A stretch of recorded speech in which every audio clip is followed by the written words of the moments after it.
बीजापुर एक छोटा सा गांव था।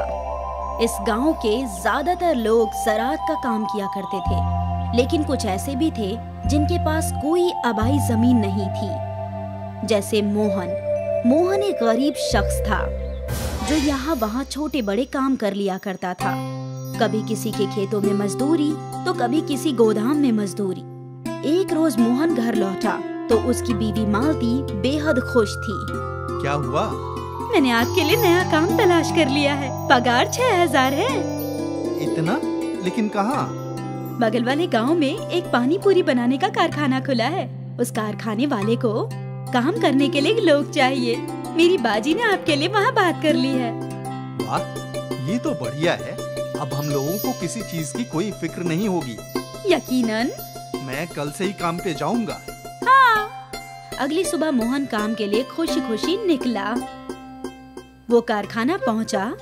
वहाँ 2-3 और लोग थे और मालिक उन सबको काम समझाने लगा।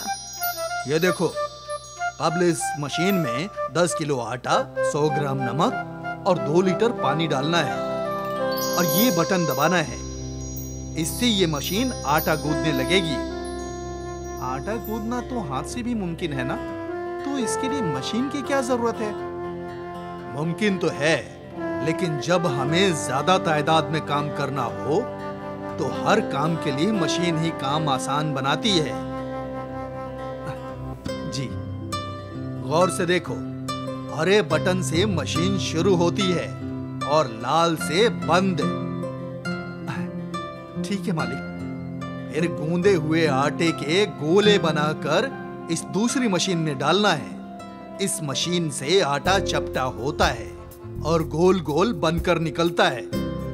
जी, और फिर इन पानी पुरियों को बस तलने वाली मशीन में डालना है और जैसे ये फूल जाएं, इन्हें बाहर निकालना है और फिर इस आखिरी मशीन की मदद से पुरियों को प्लास्टिक में पैक करना है। किशोर, तुम आटे गूंदने की मशीन पे जाओ। विवेक, तुम चपाती बनाने वाली मशीन पर। सहदेव, तुम पूरी तलो और मोहन, तुम पैकिंग करो। हर हफ्ते तुम लोग अलग अलग मशीन पे काम करोगे। दिन में 6 घंटे की ड्यूटी है बस।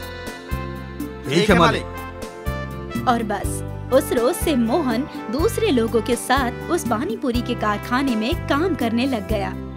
मोहन और मालती बेहद खुश थे। अब उन्हें पैसों की और खाने की परेशानी नहीं थी और महीने के आखिर में मोहन की तनख्वाह आने वाली थी। मोहन भी हंसी खुशी कारखाने में काम करने लगा। धीरे धीरे वो पानी पूरी की पूरियां बनाना सीख गया था। अगले 6 माह तक मोहन आराम से पानी पूरी के कारखाने में काम कर रहा था। फिर एक रोज कारखाने का मालिक परेशान होकर कारखाने में आया। कल से तुम सबको काम पर आने की कोई जरूरत नहीं है। लेकिन क्यों मालिक? क्योंकि मेरे पास पैसे नहीं है तुम सबकी तनख्वाह के लिए। मेरे कई कारोबारियों ने पैसे नहीं चुकाए। पिछले 2 माह से मैं सब कुछ बर्दाश्त कर रहा था, लेकिन अब आगे मैं नहीं कर पाऊंगा। कल से तुम सब कोई और काम तलाश लो। ये सुनकर सारे मजदूर मायूस हो गए और मोहन भी। मोहन को फिर से छोटे बड़े काम करने पड़ेंगे और पैसों की किल्लत भी झेलनी पड़ेगी। इस ख्याल से ही उसका दिल बैठ गया। खैर, मोहन घर आया और उसने ये सारा वाकया मालती को बताया। आप फिक्र मत कीजिए, आपको कोई और काम हासिल हो जाएगा। मोहन मायूस था। अगले कुछ रोज तक मोहन काम की तलाश में यहाँ वहाँ भटकता रहा और उसे कहीं कोई मुलाजमत नहीं हासिल हुई। वो मायूस हो गया। समझ नहीं आ रहा है कि अब क्या करूं? मुझे और कोई काम आता भी तो नहीं है सिवाय पानी पूरी के पूरी बनाने के। तो आप वही क्यों नहीं करते? मैं समझा नहीं। आपको पानी पूरी बनाना आता है और मुझे रगड़ा और पानी बनाना। हम दोनों मिलकर पानी पूरी का ठेला लगा सकते हैं। हाँ, लेकिन गांव में इतने सारे पानी पूरी के ठेले तो हैं, फिर लोग हमारी पानी पूरी क्यों खाएंगे? हम दाम कम रखेंगे और क्या। 10 रुपए के बजाय 8 रुपए की प्लेट करें तो? उससे भी बेहतर अगर हम 1 रुपए की पानी पूरी फरोख्त करें तो? 1 रुपए की कैसे फरोख्त कर सकते हैं?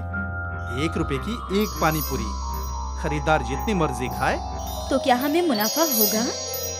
हाँ, होगा ना। हम पुरिया खुद बनाएंगे और बाकी सारा सामान भी। हमें तकरीबन आधा मुनाफा होगा। तो फिर देर किस बात की, कल ही कोशिश करके देखते हैं। अगली सुबह मोहन और मालती अपने काम में जुट गए। मोहन पूरियां बनाने लगा और मालती रगड़ा और पानी बनाने लगी। मोहन अपने काम में माहिर था। उसने बगैर मशीन के भी अच्छी पूरियां बनाई थी और मालती भी अच्छी बावर्ची थी। उसने भी जायकेदार रगड़ा और पानी तैयार कर लिया। अब सब कुछ तैयार है। शाम में ही आगाज करते हैं। 1 रुपए की 1 पानी पूरी का। यकीनन। एक चीज बची है। मोहन ने एक तख्ती बनाई जिस पर लिखा था 1 रुपए की पानी पूरी। यह अच्छा है। शाम को मोहन और मालती ने बाजार के किनारे अपनी पानी पूरी का ठेला लगाया और वो तख्ती भी लगा दी। उस तख्ती को देखकर एक बच्ची उनके पास आई। 1 रुपए की पानी पूरी, वाकई? हाँ, 1 रुपए की 1 पानी पूरी। अरे वाह! बच्ची ने अपने पैसे देखे। मेरे पास 4 रुपए हैं। मुझे 4 रुपए की पानी पूरी दीजिए। मोहन ने उस बच्ची को 4 पानी पूरी दिए। वाह, बहुत खूब है चाचा। मैं अपने दोस्तों को भी बताऊंगी। उस बच्ची ने पानी पूरी खाई और दौड़ पड़ी। कुछ देर में वो कई और बच्चों को अपने साथ ले आई। मुझे 2 पानी पूरी चाहिए। मुझे 3, मुझे 5। मोहन और मालती ने बच्चों से पैसे लिए और उन्हें पानी पूरी दे दी। बच्चे पानी पूरी बड़ी मजे से खा रहे थे। बच्चों के बाद कुछ और बड़े लोग भी मालती और मोहन के पास पानी पूरी खाने के लिए आ गए। वाह, ये पूरियां तो बड़ी जायकेदार हैं। मजा आ गया। इतनी जायकेदार और सस्ती पानी पूरी शायद ही कहीं होगी। लोग 1 रुपए की पानी पूरी खाने के लिए टूट पड़े। मालती और मोहन पानी पूरी बनाए जा रहे थे और लोग खा रहे थे और खरीदार तब तक थे जब तक उनकी सारी पानी पूरी खत्म नहीं हो गई। बाप रे, मुझे नहीं मालूम था कि इतने अफराद आएंगे। मुझे भी। और जब उनका तवज्जो पैसों की जानिब गया तो पैसे देखकर वो दोनों खुश हुए। काफी अच्छी कमाई हुई है आज। हाँ। अगले रोज मालती और मोहन ने ज्यादा पानी पूरी बनाई और पिछले रोज की तरह आज भी 1 रुपए की पानी पूरी खाने के लिए खरीदारों की कतार लग गई और कुछ ही घंटों में उनका सारा सामान खत्म हो गया। 1 रुपए की जायकेदार पानी पूरी ने तहलका मचा दिया था। ग्राहकों को जायकेदार के साथ साथ दाम भी अच्छा लग रहा था और मालती और मोहन की अच्छी खासी कमाई होने लगी थी। उन दोनों की माली हालत ठीक हो गई थी और देखते ही देखते मोहन ने अपना पूरियों का कारखाना खोल लिया। लेकिन उसने 1 रुपए की पानी पूरी बंद नहीं की। आज भी उसकी दुकान पर 1 रुपए की पानी पूरी खाने के लिए हुजूम लगा रहता है। 1 रुपए की पानी पूरी की तरकीब ने मोहन और मालती को अमीर बना दिया। अब वो बहुत ज्यादा खुशहाल थे और ये सब 1 रुपए की पानी पूरी की वजह से। किसने सोचा था कि एक छोटी सी तरकीब इतना बड़ा बदलाव ला सकती है। गिरधारी और छाया के 2 फर्जंद थे, मयंक और पीयूष। दोनों निहायत ही शरारती थे और आए दिन उनकी शिकायत आया करती थी।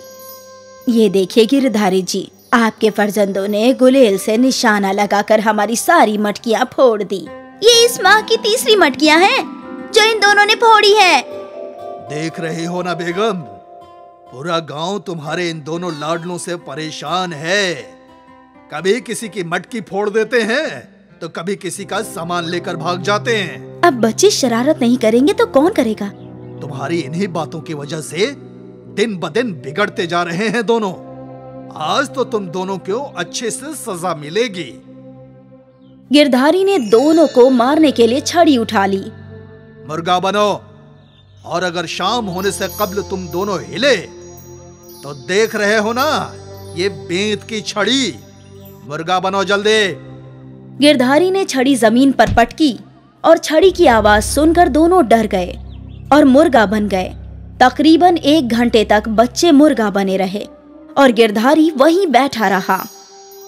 अब्बूजान, हमें माफ कर दीजिए। हम वापस ऐसी गलती नहीं करेंगे अब्बूजान। अजी, 1 घंटा हो गया है, अब माफ भी कर दीजिए इन्हें। आइंदा अगर तुम दोनों ने शरारत की तो तुम्हें सजा नहीं दूंगा, बल्कि घर से बाहर निकाल दूंगा, समझे? जी। दोनों बच्चों का पूरा बदन दर्द कर रहा था। छाया अपने लाडलों को भीतर ले गई और यहाँ गिरधारी परेशान था। ना जाने कब इन दोनों को समझ आएगी। इनकी शरारतों की वजह से मैं गांव में कहीं जा भी नहीं सकता। अगले रोज मयंक और पीयूष रोज की तरह स्कूल जाने के लिए निकल गए। रास्ते में उन्हें एक ज़ईफ फकीर नजर आया। क्या बाबा, आप आज भी यहाँ? वो जब तक मुझे हुक्म नहीं देता मैं यहाँ से जा नहीं सकता बेटा। ज़ईफ फकीर ऊपर इशारा कर रहा था।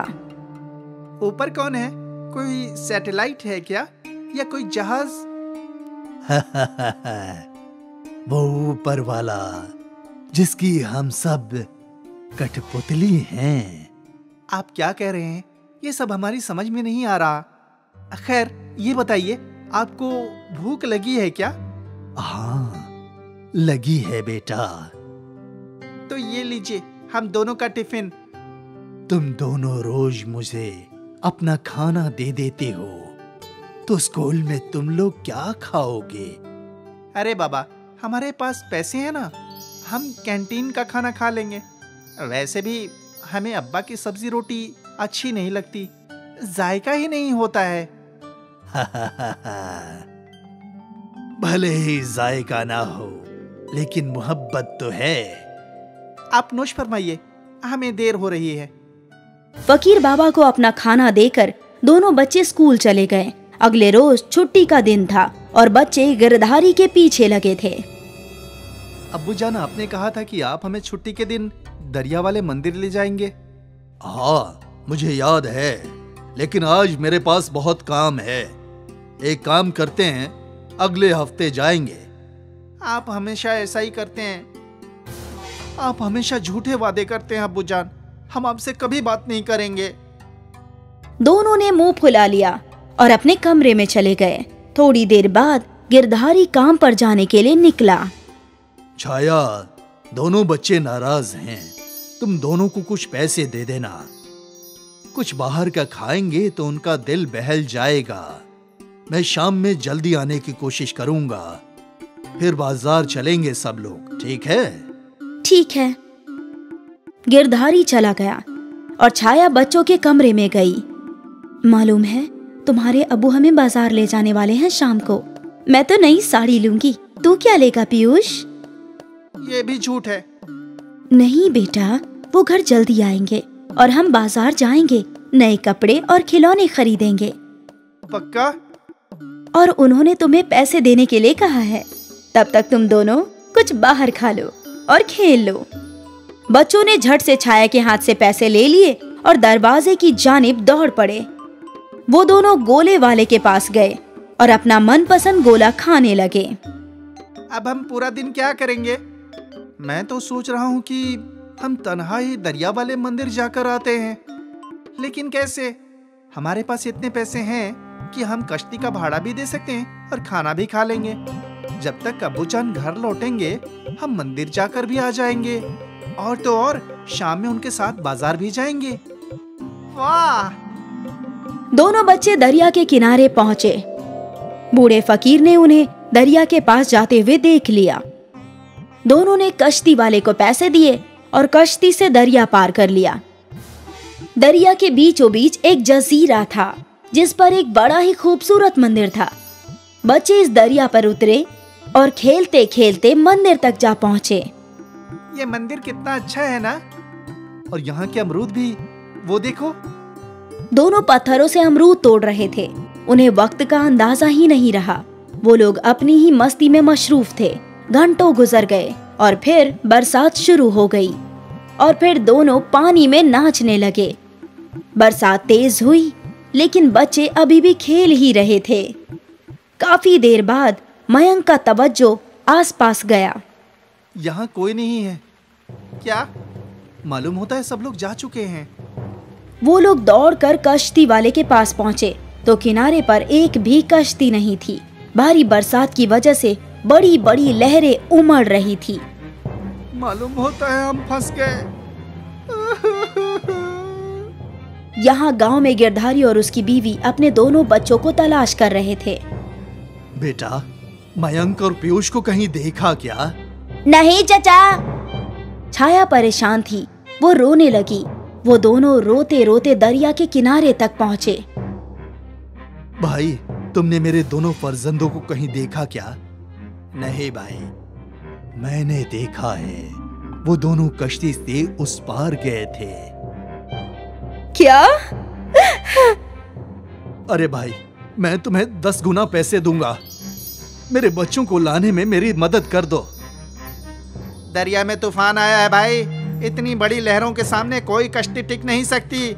और मैं पागल नहीं हूँ जो तुम्हारे फर्जंदों को बचाने के लिए अपनी जान जोखिम में डाल दूं। हे भगवान, अब मैं क्या करूं? मैं उन दोनों को सही सलामत ले आऊंगा। लेकिन आपके पास तो कश्ती भी नहीं है। वो ऊपर वाला है ना। फकीर ने बगल में देखा तो एक छपरे के नीचे एक पानी पूरी वाले का ठेला था। फकीर उसके पास गया। भाई, एक पूरी मिलेगी?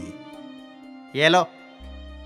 वो पूरी फकीर ने ले ली और उसे दरिया के पानी में रख दिया और कुछ पढ़ने लगा।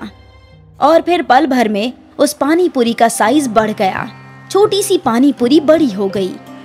फकीर उसमें बैठ गया और अपने डंडे को चप्पू बनाकर पानी पूरी वाली नाव चलाने लगा। लहरें बहुत ही बड़ी थी, लेकिन फकीर की जादुई पूरी की नाव उन सभी लहरों से टकराकर दरिया पार कर गई। फकीर उस जजीरे पर पहुंचा तो बच्चे रो रहे थे। वो उन्हें अपने पानी पूरी वाली नाव में बिठाकर वापस गांव की जानिब मुड़ गया। यहाँ दोनों बच्चों को फकीर के साथ सही सलामत लौटता देख गिरधारी और गांव वाले खुश हो गए। पानी पूरी वाली कश्ती किनारे पर पहुंची और दोनों बच्चे अपनी अम्मा से लिपट गए। बाबा, आपका बहुत बहुत शुक्रिया। शुक्रिया तो तुम्हें उस परवरदिगार को करना चाहिए। आज उसकी बदौलत मैं तुम्हारे बच्चों की हिफाजत कर पाया। छाया फकीर के कदमों में गिर गई। हमारे लिए तो आप ही ऊपर वाले हैं। आपने मेरे दोनों बच्चों की जान बचाई है।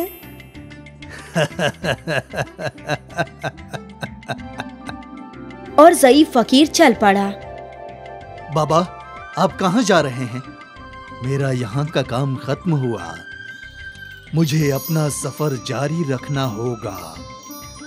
लेकिन आप कहाँ जा रहे हैं?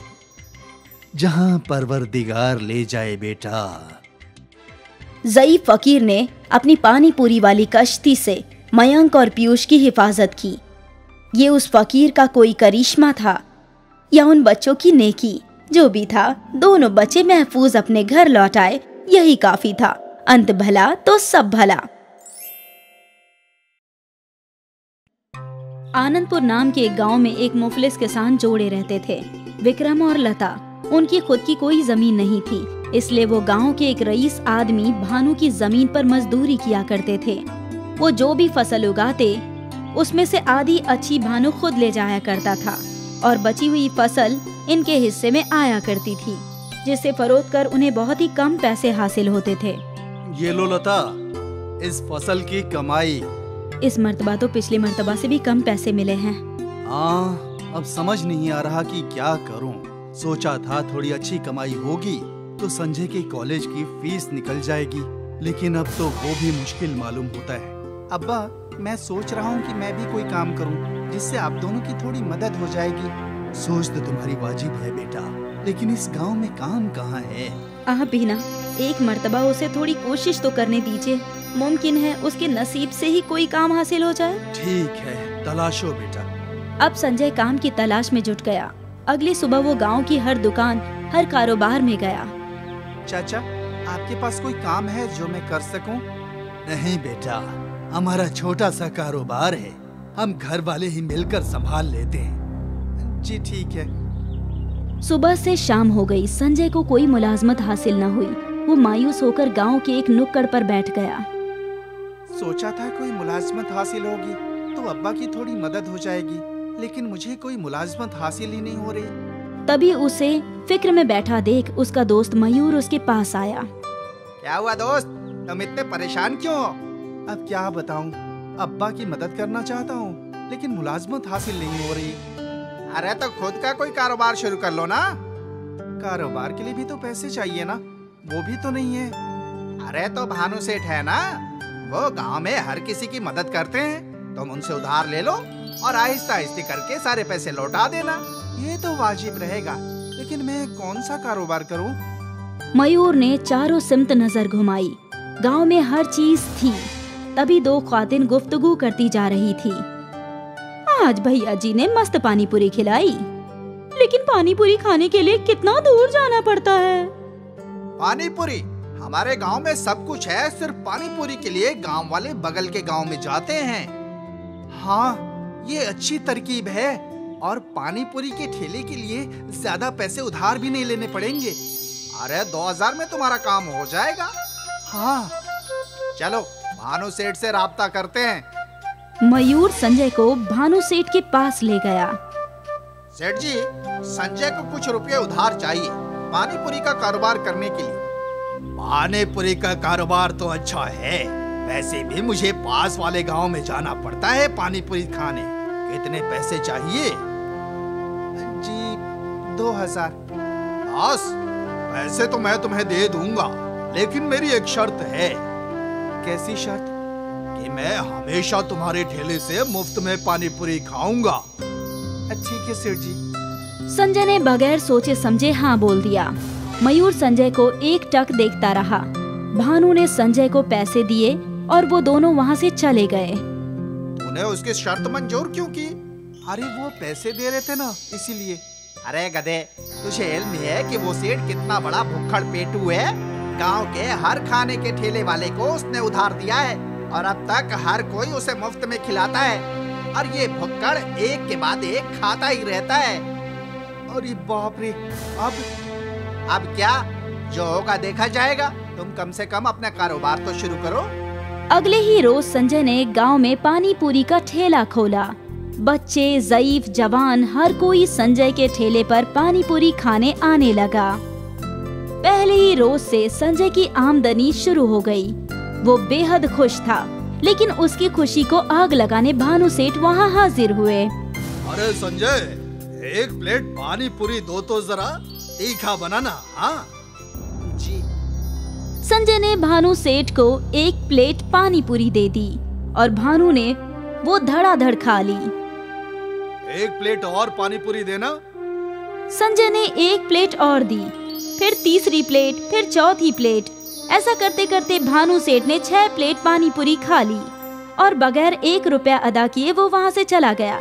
संजय को अब समझ में आया कि मयूर क्या कहना चाहता था। फिर ये सिलसिला रोज का हो गया। भानु सेठ रोज 6 प्लेट मुफ्त की पानी पूरी खा जाया करता था।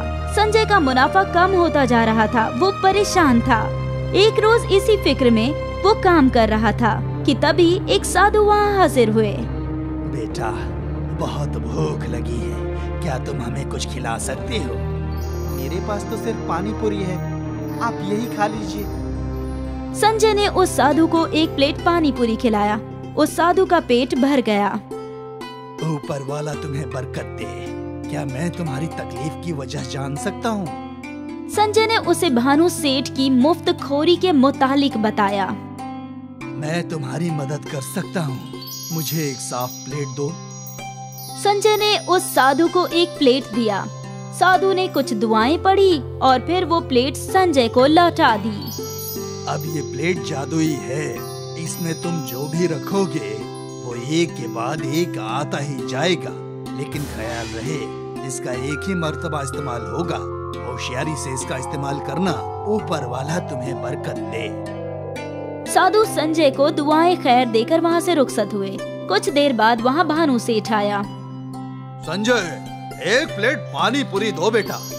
सेठ जी, मेरे पास आपके लिए एक आजमाइश है। मैं आपको एक प्लेट पानी पूरी दूंगा।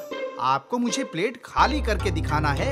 अगर आप मेरी पानी पूरी की आजमाइश जीत गए तो मैं जिंदगी भर आपको, आपके खानदान को मुफ्त में पानी पूरी खिलाऊंगा और साथ ही मैं कर्ज के दुगने पैसे आपको लौटाऊंगा। अरे वाह! लेकिन अगर आप मेरी आजमाइश में हार गए तो आप गांव के किसी भी ठेले पर कभी भी मुफ्त में खाना नहीं खाएंगे। क्या आपको ये मंजूर है? हाँ हाँ, वैसे भी एक प्लेट में ज्यादा से ज्यादा 10 पानी पूरी ही होंगे। मेरा तो दुगना मुनाफा है। गांव वाले आसपास इकट्ठे हो गए। संजय ने भानु के लिए पानी पूरी बनाई और उसे उस जादुई प्लेट में रख दिया।